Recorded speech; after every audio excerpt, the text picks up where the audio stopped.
Footpath पर हाजिर हैं मुद्दे के साथ। भैया जी, कहीं में आपका स्वागत है। जी हाँ, बेहद भीषण उमस और इस उमस के बीच में मुद्दा ये कि संसद के भीतर बहस चल रही है और अविश्वास प्रस्ताव पर बात। जी हाँ, मुद्दा क्या सड़क पर भी यही होना चाहिए? ना ना ना ना, वो सदन की बात है। सड़क के और फुटपाथ पर क्या होना चाहिए वो ये है कि रोजी रोटी, रोजगार और इन तमाम सारे मुद्दों के बीच में सरकार, विपक्ष, हाँ ये मुद्दा हो सकता है। अलबत्ता मैंने अलग क्या कहा, वही तो बात है, सदन के भीतर भी बात हो रही है।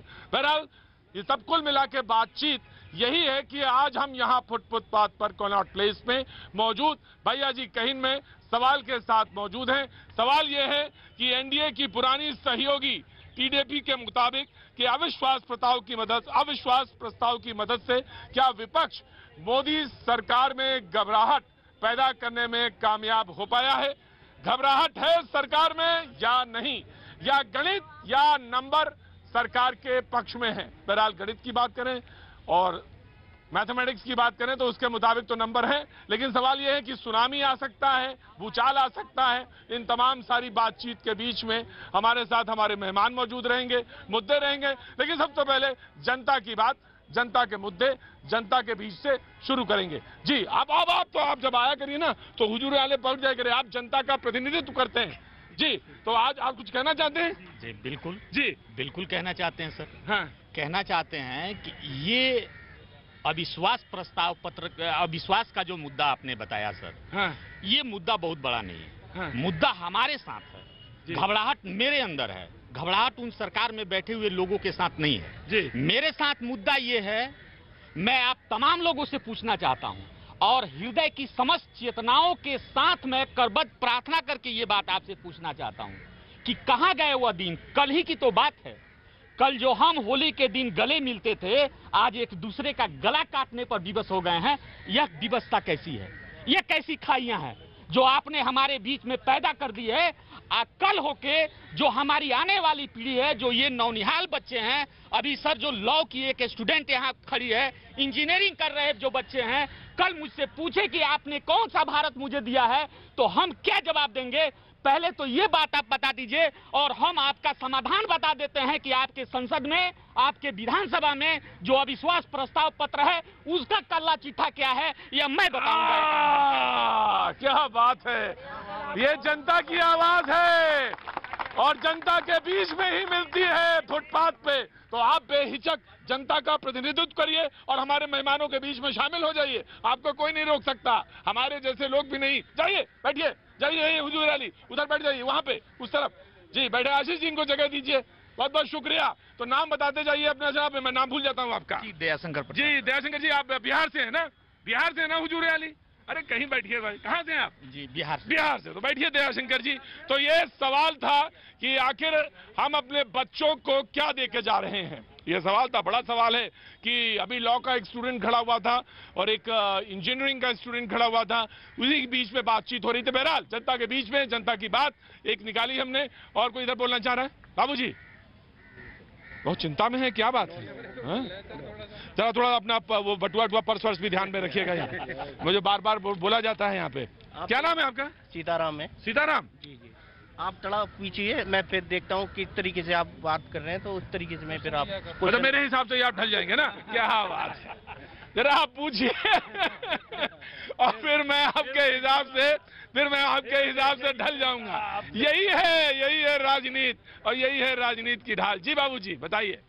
सर हाँ, जैसे जैसे अभी मेरे भाई साहब एक बोल के गए, हाँ, सीधा इल्जाम उन्होंने उधर डाल दिया।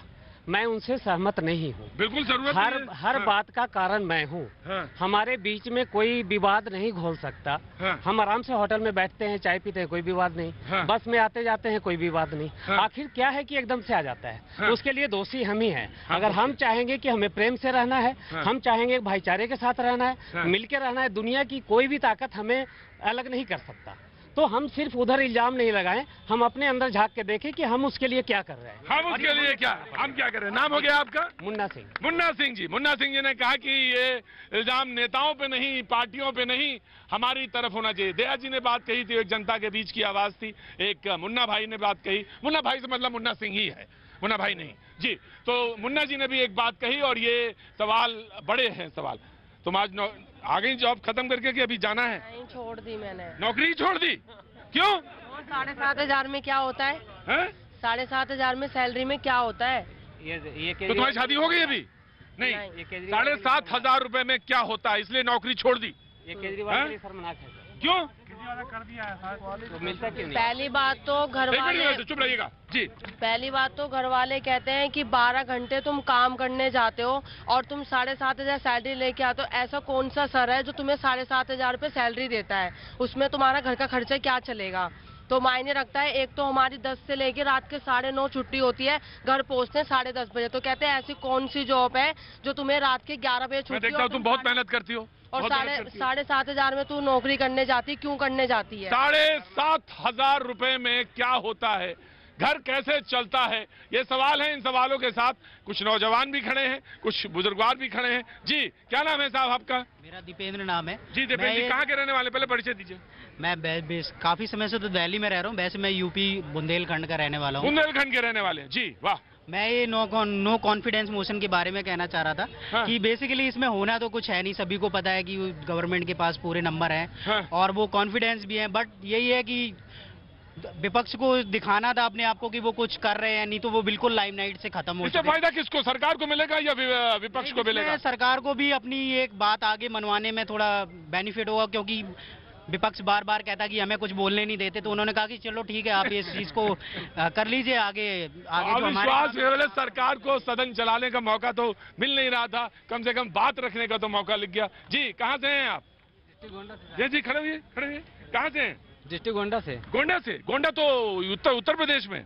जी अरे तो बहुत पिछड़ा इलाका है, बताइए क्या हुआ साहब?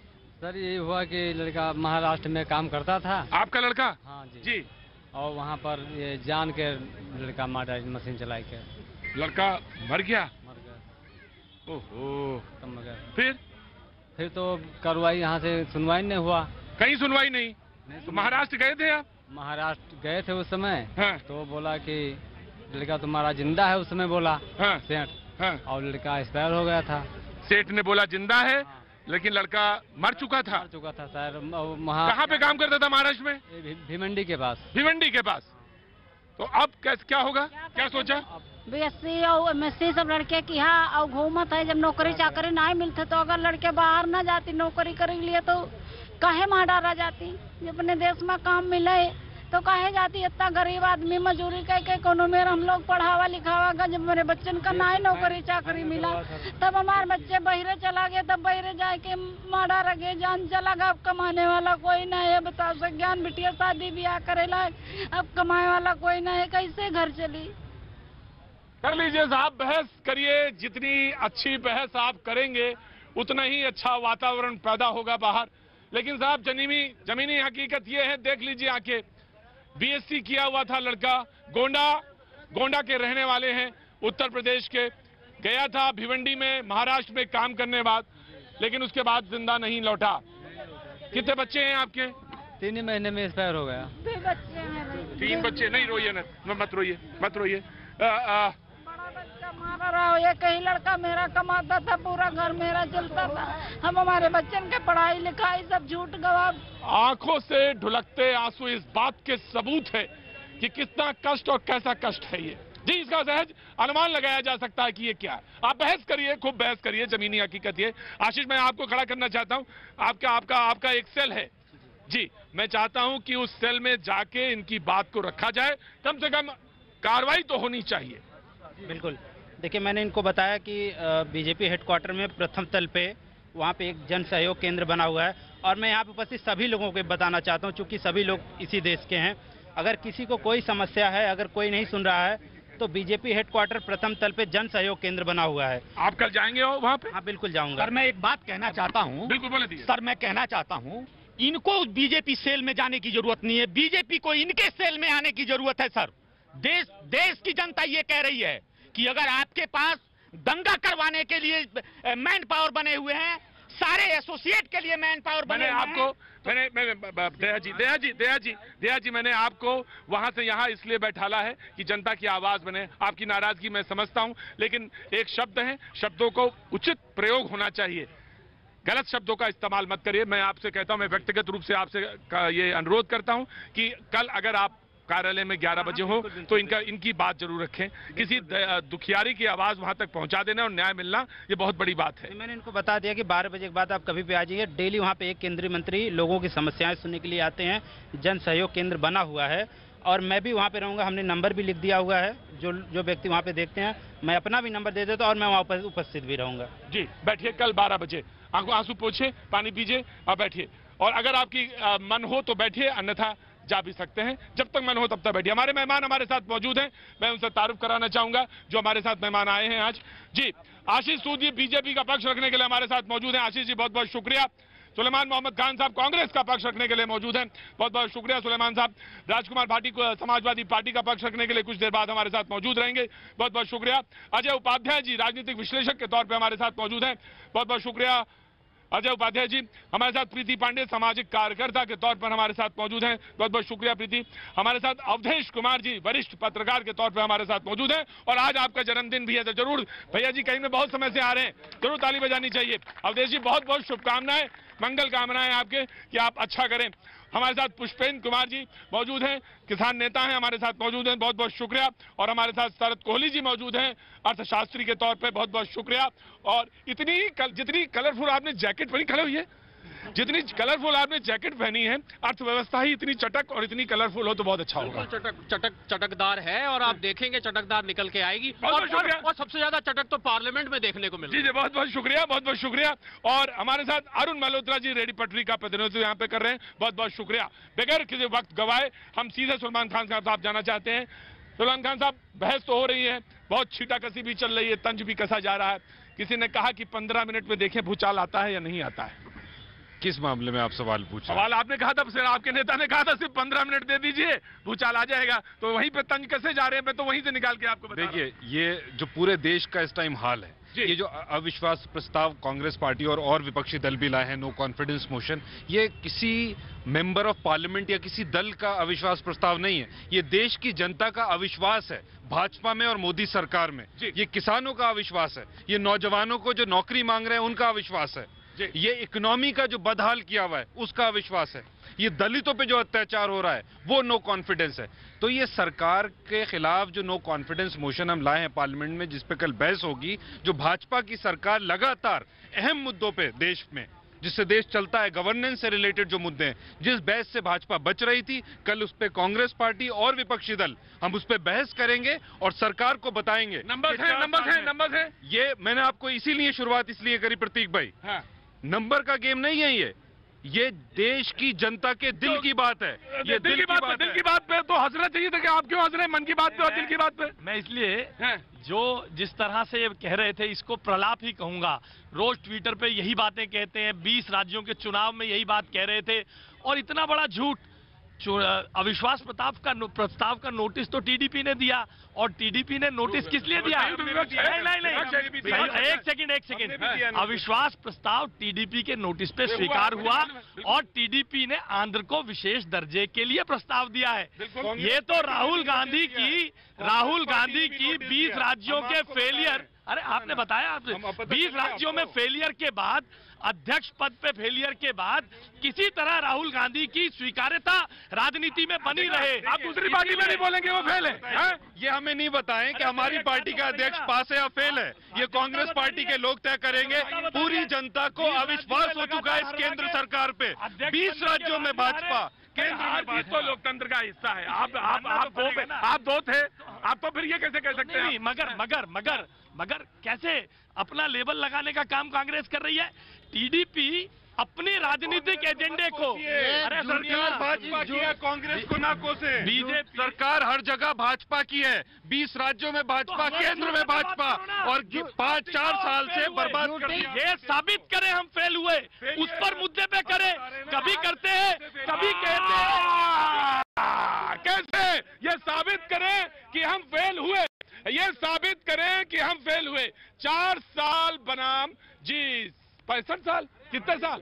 67 साल, 70 साल, यही मुद्दा है। समाजवादी पार्टी का भी स्वागत है, किसान नेता हमारे साथ मौजूद हैं। जी देखिए, बहुत ज्यादा ये जो अविश्वास प्रस्ताव आया है जी, किसानों को ना तो पिछली सरकारों पे बहुत ज्यादा विश्वास होता था, ना इस पर बहुत ज्यादा विश्वास है, लेकिन जिस प्रकार से विश्वास इन्होंने तोड़ा है, इतना विश्वास किसी ने नहीं तोड़ा। कारण इन्होंने ये कहा था सबसे बड़ा वायदा फसलों की लागत का 1.5 गुना मूल्य देने वाला। अब 4 रबी की 4 खरीफ की फसल बीतने के बाद इन्होंने कहा है, और उसमें भी जो संपूर्ण लागत कृषि लागत मूल्य का आयोग के अनुसार होती है C2, उसका नहीं दिया है। किसानों को तो सरकार ने कहा मैंने जितना दे दिया, जितना बराबर से प्रधानमंत्री कह रही है। ये बिल्कुल झूठ है, यही झूठ फैला रहे हैं पूरे में। जो स्वामीनाथन कमीशन की भी कहते हैं CACP के हिसाब से, वो भी कहते हैं, वो भी स्वामीनाथन जी ने इंटरव्यू देके कहा कि मोदी सरकार भ्रम फैला रही है। मेरे कमीशन के सरकार है, बिल्कुल झूठ बोलते हैं। इसमें ये 4 साल बाद हर 6 महीने में अविश्वास प्रस्ताव आना चाहिए, और ये जनता को पता रहना चाहिए, जनता के दिल की बात पता चलना चाहिए, जनता के दिल की बात पता। हाँ, यूपी में आपका गवर्नमेंट था तो किसानों को आपने गन्ने का पैसा क्यों नहीं दिलवाया? 20,000 करोड़ यूपी में आपकी सरकार तो गन्ने का दाम क्यों नहीं मिला? समाजवादी पार्टी के गवर्नमेंट थी यूपी में, तो समाजवादी पार्टी की आपने क्यों नहीं दिलवाया? समाजवादी पार्टी से पूछ रहे थे। अरे मैं तो सोच रहा था योगी जी की बात कर रहे हो। नहीं, समाजवादी पार्टी अभी दिया है, जब ये चुनाव हारे हैं वहाँ का के लेने वाला, उसके बाद भुगतान हुआ गन्ना किसानों का। ठीक है, मैं बिल्कुल आ गया जी। गन्ने किसानों का आज भी 18,000 करोड़ का बकाया है, पिछले जो है पूरे देश का, और उत्तर प्रदेश में ही 11,500 करोड़ रुपए का बकाया है। आपसे अगर मैं कहूँ इस सरकार 4 साल में किसानों के मुद्दे पे 10 अगर नंबर है तो कितने नंबर पे बैठती है सरकार? 10 में कितने नंबर देंगे आप? मैं बता रहा हूँ, केवल नीम कोटेड यूरिया और हिंदुत्व कोटेड किसान, ये इन्होंने किया है। तो 10 में कितने नंबर? 2-3 दे लो। 2-3 दे लो। अवधेश जी देखिए, मेरी स्थिति बहुत विकट हो गई है, क्योंकि अभी तक ज्यादा बातें एक पक्षीय ही आ रही हैं जी। लेकिन देखिए, ऐसा है कि हमारे देश में जो अविश्वास प्रस्ताव का इतिहास है 26 बार का, उसमें एक बार अटल जी की सरकार 1 वोट से गिरी थी, और हम सब आप जानते हैं कैसे गिरी थी। एक मुख्यमंत्री को कांग्रेस ने बुला के संसद में बैठा दिया था, क्योंकि उन्होंने लोकसभा से इस्तीफा नहीं दिया था। तो जब कभी सरकार गिरी नहीं, तो सरकार पर अंतर तो इससे आने वाला नहीं है। लेकिन मुद्दों पे तो नहीं, लेकिन नहीं, देखिए ये क्या है कि इस समय एक 2019 और 4 राज्यों के विधानसभा चुनाव के पहले एक राजनीतिक माहौल बनाने की जो रणनीति होती है, वो विपक्ष की रणनीति है, और सरकार सोच रही है कि हमारे अनुकूल रणनीति है, क्योंकि ये जितने प्रश्न उठाएंगे, संसद नहीं चलता तो हमको बोलने का मौका नहीं मिलता, ये जितने प्रश्न उठाएंगे प्रधानमंत्री को उसका उत्तर देने का मौका मिलेगा, और फिर यहां से एक वातावरण बनेगा। लेकिन मैं आशीष सूद की इस बात से सहमत हूं कि ये मूल रूप से ये तेलुगु देशम का अविश्वास प्रस्ताव था, कांग्रेस ने उसको समर्थन किया, और ये विशेष राज्य के दर्जे को लेकर था। आपको पिछली बार भी याद होगा कि मार्च में तेलुगु देशम सरकार से अलग हो गई थी, लेकिन वो राष्ट्रीय जनतांत्रिक गठबंधन का भाग बनी हुई थी। लेकिन YSR कांग्रेस ने अचानक अविश्वास प्रस्ताव की घोषणा कर दी। उन्होंने बजाबता कॉन्फ्रेंस करके और उन्होंने कहा कि हम अविश्वास प्रस्ताव ले आएंगे, लेकिन आया नहीं। तो हम मुद्दे पे घूमते मुद्दे पे आपका मैं प्रति आ रही हूँ। बिल्कुल। पहले इन सब लोगों से पूछे 2014 में जो चुनाव हुआ है, ये अविश्वास प्रस्ताव जो है जनता के खिलाफ है कि सरकार के खिलाफ? 130 करोड़ लोगों ने वोट देके मोदी जी को प्रधानमंत्री बनाया है। मंत्रिपरिषद के खिलाफ लोकसभा जो है उसमें विश्वास 8 महीने बाद फिर से चुनाव है। 8 महीने बाद फिर से चुनाव है। ये जो करोड़ों अरबों रुपए लगते हैं, वो मेरी आपकी सबकी जेबों से लगते हैं, ठीक है ना? हम टैक्स पे करते रहे, हर 6 महीने में चुनाव कराते रहे, तो हम इतने बेवकूफ मंत्री हो, प्रधानमंत्री हो, वेतन भोगी है, ये सारा पैसा हम इनको देते हैं। आप 8 महीने रुक सकते हैं, 8 महीने बाद जनता फिर जवाब दे देगी। पैसा हम देते हैं तो कांग्रेस बताना पड़ेगा आपको। 8 महीने बाद बताना पड़ेगा। काम अच्छा कर रहे हैं, 8 महीने बाद 8 महीने बाद जनता फिर से चुन के भेजेगी। अगर ये कांग्रेस अगर ये सरकार अच्छा काम कर रही है तो जनता इसको चुनेगी, नहीं चुनेगी तो 8 महीने बाद ये चली जाएगी वापस। लेकिन फिर से चुनाव कराने का, फिर से व्यवस्था का कोई मतलब नहीं। 60 साल बनाम 60 महीने की लड़ाई हारते देखकर बार बार संसद को रोककर इस चीज के लिए ये सारा खेल हो रहा है। राहुल गांधी यही मुद्दे जो यहाँ पे कांग्रेस के लोग कह रहे हैं, हर चुनाव में कह रहे हैं, रोज सुबह ट्विटर पे उठ के कहते हैं, रोज सुबह प्रधानमंत्री दोपहर की प्रेस कॉन्फ्रेंस में कहते हैं। क्या नया कहने वाले हैं ये तो बताइए। मुद्दा TDP का, अपने राज्य पूर्ण राज्य की। अरे हम नहीं घबरा रहे। 80 करोड़ वोटर आपका 50 करोड़ आपने भेजिए, 10 करोड़ बीमा दे दिया, 10 करोड़ मुद्रा लोन दे दिया, तो क्यों घबरा रहे हो? जनता को बात करने दो आप। देखिए बात ये 4 साल बनाम 60 साल, ये सब इनका प्रोपेगेंडा, और ये जुमले अक्सर देते हैं। कहा 15 लाख देंगे, क्या नहीं, वो जुमला था। बात ये है कि क्या बोलेंगे, क्या ट्विटर, अरे सुनिए, अरे नहीं, हम जवाब दे रहे हैं। अच्छा चुप तो जवाब देंगे, चुपिए तो जब बोलेंगे। सूद भाई, आशीष 4 साल बाद पूछ रहे हो कहाँ 4 साल बाद कह रहे हो कहाँ कि 15 लाख इनके खाते में देंगे, कभी नहीं कहा। कांग्रेस एक नैरेटिव खड़ा कर रही है, क्योंकि कांग्रेस के भ्रष्टाचार को उजागर। ये 4 साल बाद भाजपा के लोग आज कहते हैं कि 15 लाख देने के लिए मना करा। देश इस बात पे जवाब दे, इस बात पे जी जवाब दे। जी इन्होंने कहा था 15 लाख रुपए अकाउंट में आएंगे, सारे निकाल लिए। SBI वाले रोज पैसे काट लेते हैं, निकाल लिए, सारे निकाल लिए। 1 मिनट में समाजवादी पार्टी के पास जाने जाऊंगा, उसके बाद ब्रेक पे। जी अवधेश जी ने अभी कहा कि प्रधानमंत्री को बोलने का मौका लगा, तो मुझे बहुत जोर से हंसी आ रही थी। प्रधानमंत्री तो लगातार 4 साल बोलते रहे, पहली बार विपक्ष को बोलने का मौका मिलेगा। संसद में पहली बार सवाल उठाए जाएंगे। 4 साल में सवाल नहीं उठाने दिए, मन की बात करते रहे, ना जनता के मन की बात सुनी, ना विपक्ष के मन की बात सुनी।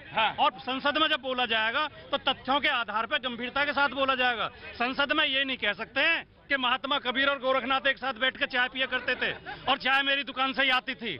संसद में ये नहीं कह सकते 600 करोड़ लोगों ने मुझे वोट दिया है, मैंने 800 करोड़ लोगों को रोजगार दिया। वह तथ्यों पे बात होगी और सरकार ये बेनकाब होगी। इनका जो झूठा विकास का नारा, झूठे तथ्य परोसते। अभी एक भाई ने कहा कैराना चुनाव के बाद किसानों को गन्ना पेमेंट होगा, ऐसा झूठ परोसते हैं, उन्हें भी विश्वास हो गया। कोई पेमेंट नहीं हुआ है। उत्तर प्रदेश के किसान का 12,000 करोड़ रुपया बकाया है, और जो पैकेज दिया था वो पैकेज मिलों को दिया है। सवाल यही है कि जो मुद्दे हैं वो जमीन पर खड़े हैं और उन्हीं मुद्दों पर बात होगी यहाँ फुटपाथ पर। वक्त है हेडलाइंस का।